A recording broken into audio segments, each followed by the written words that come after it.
This next video covers how to fill in rainfall data from a gauge that has stopped recording or has a missing data point.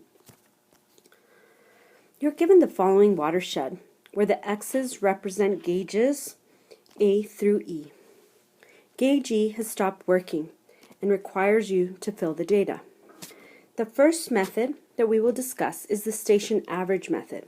It is a simple concept which requires that the rainfall at all the working gauges for a specific storm are within 10% of each other.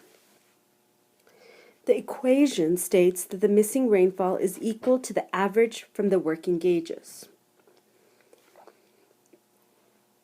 The following equation helps visualize how to calculate the rainfall for gauge E in the schematic shown.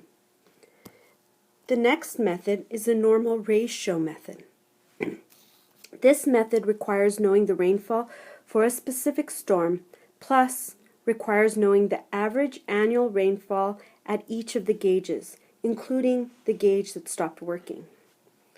The equation states that the missing rainfall is calculated as 1 divided by n, where n represents the number of working gauges, times the summation of the annual rainfall at the missing gauge, divided by the annual rainfall at gauge I, times the rainfall for the specific event at gauge I.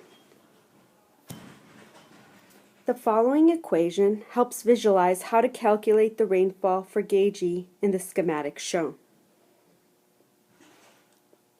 The third method is based on the isohedral map.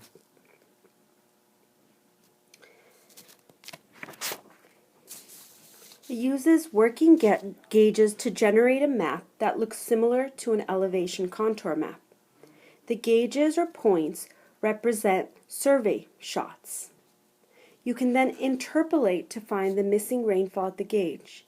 This can be quite tedious of a method and is seldom used by practicing engineers, but would be used if you worked for NOAA, National Ocean Atmospheric Administration. The final method is referred to as the quadrant method. It uses both gauge location and known rainfall. Imagine we have the following gauges. One of the gauges has stopped working. To use the quadrant method, place a quadrant through the non-working gauge. Thus, the center is the location of the non-working gauge. Identify the closest gauge within each quadrant.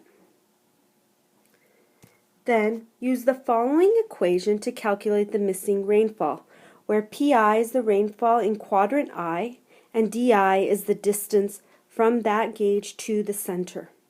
Remember, there can only be a maximum of 4 gauges, one from each quadrant. If there are no gauges in a quadrant, then you would only have 3 total gauges in your calculations.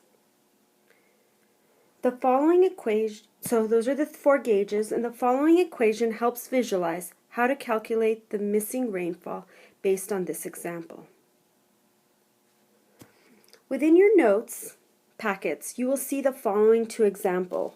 One where we want you to use the station average and the normal ratio to calculate the missing rainfall, and another one based on the quadrant method.